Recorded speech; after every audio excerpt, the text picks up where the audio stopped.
যে এদিকে নৌকা নিয়ে সবাই মনে হয় মাছ মারতেছে।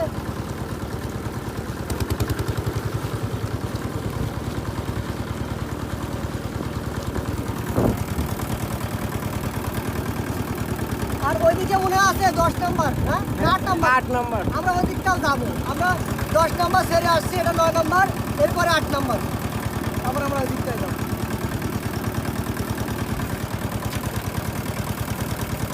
কষ্ট পড়ে গেছে গাইস।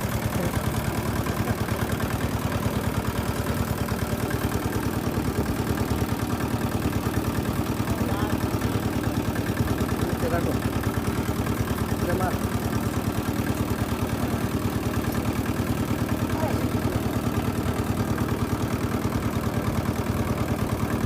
এই আর খুঁটিগুলো সব ডুবে গেছে। তাহলে সম্ভবত এখানে বর্ষাকালে অথই পানি হয়, আর শীতকাল আসলে সম্ভবত ফসল হয়।